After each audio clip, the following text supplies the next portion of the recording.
गरीब किसान के जादुई खेत। सुजाता एक बहुत ज्यादा गरीब औरत थी। वहीं उसका बेटा और उसका पति दोनों खेतों में सब्जियां उगाने का काम करते थे।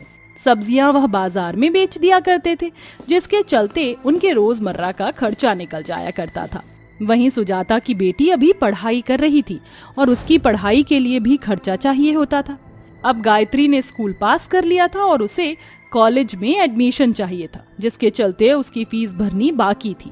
वह अपनी माँ सुजाता और अपने पिता दामोदर के पास आकर कहती है, माँ, पिताजी, खुशखबरी की बात यह है कि मैं पास हो गई हूँ और मुझे बड़े कॉलेज में भेजा जा रहा है, लेकिन उसकी फीस ज्यादा है।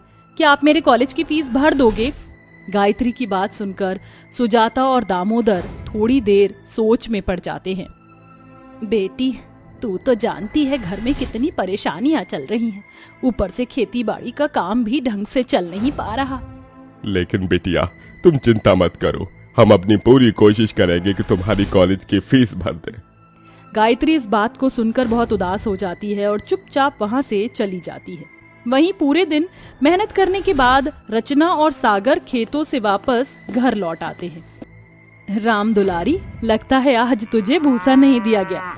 रुक जा, मैं लेकर आती हूँ। रचना सुजाता की बहू थी और राम दुलारी उसकी प्यारी गाय। रचना उसका बहुत ध्यान रखती थी। वो एक बार को खुद भूखी रह सकती थी, लेकिन राम दुलारी को हमेशा खाना दिया करती थी। ये ले राम दुलारी, जल्दी से खा ले। इतने में हाथ मुंह धोकर घर वालों के लिए मैं खाना बना दूं। उनकी गरीबी की बेबसी ये थी कि उनके घर में राशन भी नहीं था और केवल सरकार द्वारा दिए गए अनाज और चावलों से वह अपने घर का गुजारा कर रहे थे और अभी खेती में भी काफी समय था। क्या करूं पिताजी, खेती बाड़ी सही से हो ही नहीं पा रही। आपको तो पता है ना, खेती बाड़ी करने के लिए बीज और खाद दोनों की मात्रा पूरी चाहिए होती है, लेकिन हम तो दोनों की मात्रा भी पूरी नहीं कर पा रहे हैं। दामोदर और सुजाता ये सुनकर बहुत उदास हो जाते हैं। उनकी परेशानियां खत्म होने की वजह बढ़ती ही जा रही थी। ऐसे ही धीरे धीरे कुछ दिन बीत जाते हैं और एक दिन रचना अकेले ही खेतों पर काम करने चली जाती है, क्योंकि सागर शहर से कुछ सामान लेने गया होता है। आज तो सारा दिन बिना खाए पिए ही काम करना होगा। मेरी कोख में पल रहा ये बच्चा भी मुझे कह रहा होगा कि मैं कैसी माँ हूँ जो इसे एक वक्त का खाना भी नहीं दिला सकती। माफ करना मुन्ना, लेकिन एक दिन तुम्हें पेट भर कर खाना खिलाऊंगी। रचना गर्भवती थी, जिसके बावजूद वह खेतों में काम कर ही रही थी, लेकिन तभी उसे खेतों के अंदर एक बच्ची के रोने की आवाज आती है। ओहो, ये बच्ची कहाँ पर है जो रो रही है? रचना आवाज को सुनते हुए आवाज तक पहुंच जाती है, जहां पर उसे खेतों में एक नन्ही मुन्नी प्यारी सी बच्ची दिखाई देती है। हे भगवान, हे ईश्वर, इस प्यारी सी नन्ही सी जान को यहाँ पर कौन छोड़ गया? लगता है भूख के मारे बिलख रही है। रचना उसे गोदी में उठा लेती है। उसे चुप करने की बहुत कोशिश करती, लेकिन कर ही नहीं पाती। इसके बाद उसकी भूख को शांत करने के लिए वह अपना दूध पिलाने की कोशिश करती है। जैसे ही वह बच्ची रचना का दूध पीती है, वो अचानक से एक देवी के रूप में बदल जाती है। आज तुम्हारी वजह से मैं एक श्राप से मुक्त हो गई हूँ। मैंने एक ऋषि मुनि की तपस्या के बाद उसे पानी देने से मना कर दिया था, जिसके चलते उस ऋषि मुनि ने मुझे श्राप दिया था कि मैं इसी प्रकार पानी और दूध के लिए तड़पते रहूंगी, लेकिन कोई मुझे नहीं पूछेगा। और जिस दिन मुझे किसी ने अपना दूध या पानी पिला दिया, उस दिन मैं श्राप से मुक्त हो जाऊंगी। ये तो बहुत अच्छी बात है। चलो, मैंने किसी बहाने किसी की मदद तो की। तुम्हारा ये बर्ताव मुझे बहुत अच्छा लगा। जाने से पहले मैं तुम्हें कुछ देना चाहती हूँ। वह देवी खेतों के बीचों बीच घूमने लगती है। घूमने की वजह से उसके अंदर से अलग अलग प्रकार की किरणें निकलने लगती हैं, जो पूरे खेत में फैल जाती हैं। देखते ही देखते वो खेत सब्जियों से भरपूर भरा हुआ दिखाई पड़ता है। आज से ये खेत कोई मामूली खेत नहीं, बल्कि एक जादुई खेत है, जिस खेत के अंदर हर प्रकार की सब्जियां उगेंगी। और हाँ, इस खेत की सब्जियां कभी खत्म नहीं होंगी। तुम जितना चाहे इसका लाभ उठा सकती हो। ऐसा कहने के बाद देवी वहां से गायब हो जाती हैं। इसके बाद भरे पूरे खेत को देखकर रचना बहुत खुश होती है। वो इस खेत की अलग अलग प्रकार की सब्जियों को एक टोकरी में तोड़कर रखने लगती है जहाँ से भी वह सब्जियां तोड़ती वहीं पर वही सब्जियां वापस उगाती। जैसे गोभी तोड़ने पर गोभी दोबारा हो जाती, बैंगन तोड़ने पर बैंगन हो जाते, वहीं टमाटर तोड़ने पर टमाटर उग जाता। ये देख रचना बहुत खुश होती है और खुशी खुशी सब्जियां लेकर अपने घर पहुंच जाती है। अरे बहू, इतनी सारी सब्जियां कहाँ से लेकर आई है तू? ये तो बहुत ही हरी भरी सब्जियां हैं। रचना बहुत खुश होकर अपने पूरे परिवार को देवी के बारे में बताती है, जिसे सुनकर किसी को भी यकीन नहीं होता। रचना सभी को अपने साथ खेत पर ले आती है। हर प्रकार की सब्जियों से भरपूर खेत को देखकर दामोदर, सागर, सुजाता, गायत्री और रचना के बेटे राजू की आंखें चकाचौंध हो जाती हैं। अरे वाह, ये तो एक जादुई खेत है। ये तो किसी सपने से कम नहीं। गायत्री की नजर रसीले टमाटर के ऊपर पड़ती है। जैसे ही गायत्री एक टमाटर तोड़ती, वहां अचानक से दूसरा टमाटर उग जाता। देखा आप लोगों ने, जहां से भी कोई सब्जी तोड़ो वहां सब्जी दोबारा से उग जाती है। ये मामूली खेत नहीं बल्कि जादुई खेत हो गया है। अच्छे लोगों के साथ हमेशा अच्छा ही होता है। ये तो हमारी बहू रचना की अच्छाई का फल है जो हम सभी को मिला है। अब तो हम सभी की किस्मत खुल जाएगी। दादी, क्या मैं इस गाजर को तोड़कर खा सकता हूँ? ये बहुत स्वादिष्ट लग रही है। राजू के कहने पर सागर उसे गाजर तोड़कर देता है। राजू उस गाजर को बहुत ही स्वाद से खाता है।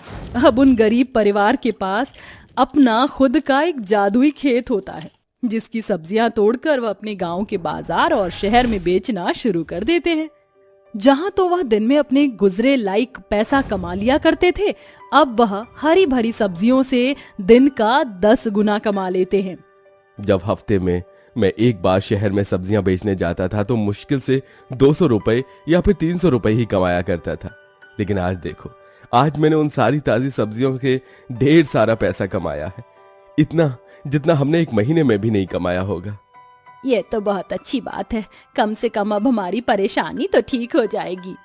जादुई खेत की मदद से गायत्री को कॉलेज में एडमिशन मिल जाता है। राजू का एडमिशन प्राइवेट स्कूल में हो जाता है।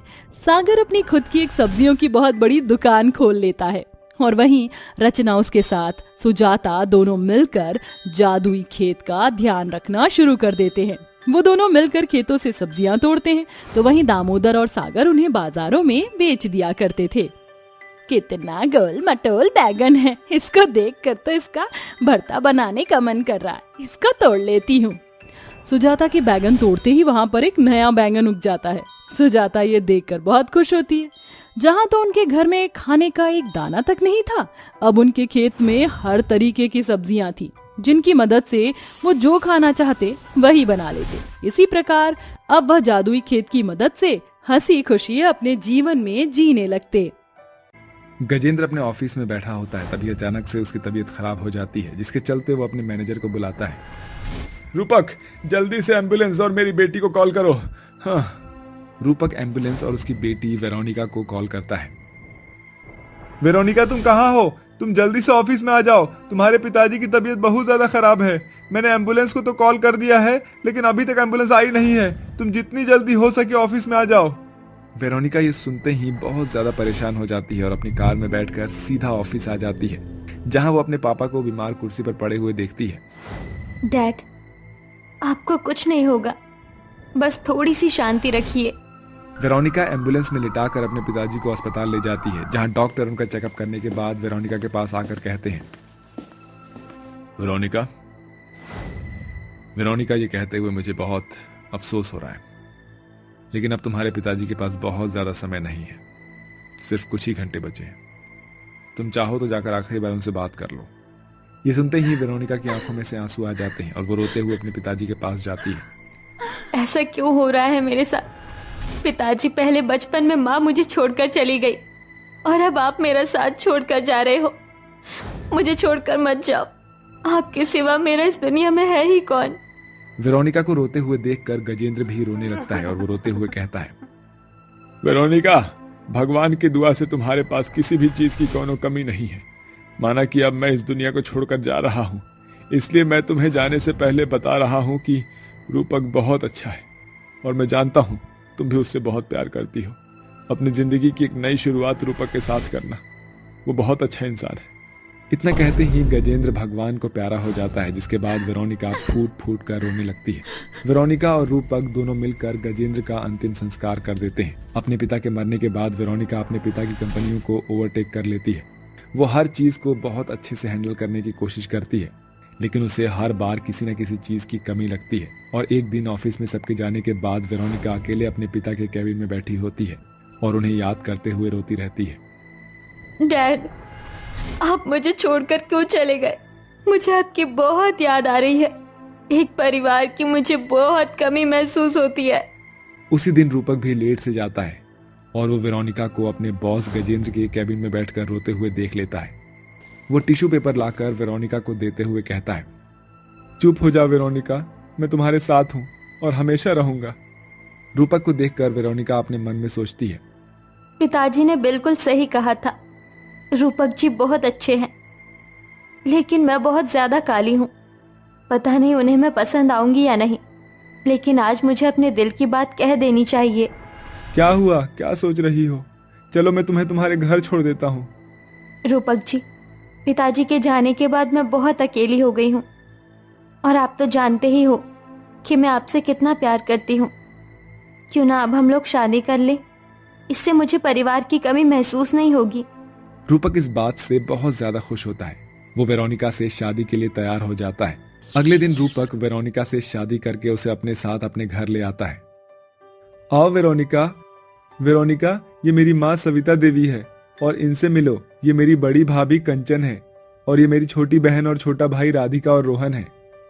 इतने बड़े परिवार को देखकर वेरोनिका की आंखों में आंसू आ जाते हैं, लेकिन तभी गुस्से से सविता कहती है, रूपक, मुझे तेरा ये मजाक बिल्कुल अच्छा नहीं लगा बेटा। अरे कहाँ से उठाकर लेकर आया है इस काले कोयले को? जहाँ से भी लेकर आया है इसे वापस ले जा। ये इस घर की बहू बनने के लायक नहीं है। ये सुनकर वेरोनिका को बहुत बुरा लगता है, लेकिन तभी कंचन अपनी सास के कानों में कहती है, लोग तो कुल्हाड़ी पर पैर मारते हैं, लेकिन आप तो खुद पर आई धन लक्ष्मी के ऊपर लात मार रही हो। आपको पता है ये लड़की कौन है? ये वही लड़की है जिसकी कंपनी में रूपक काम करता है। अरे बहुत अमीर है ये। हमारे तो सौभाग्य ही खुल गए। वेरोनिका के अमीर होने का पता लगते ही सविता उससे बहुत प्यार से बात करती है और उसका गृह प्रवेश करती है। रूपक को छोड़कर उसका पूरा परिवार बहुत लालची था। पहले दिन से ही कंचन, सविता और राधिका का लालचपन शुरू हो जाता है। अरे वो तुम्हारे गले का नेकलेस तो बहुत सुंदर है वेरोनिका। जेठानी जी, अगर आपको ये पसंद है तो आप इसे रख लीजिए। वेरोनिका सोने और हीरों का नेकलेस ऐसे ही उतार कर अपनी जेठानी को दे देती है। तभी राधिका की नजर वेरोनिका की अंगूठियों के ऊपर पड़ती है और वो उसकी तारीफ करने लगती है। वेरोनिका अपनी हाथों की अंगूठी भी अपनी ननद को दे देती है।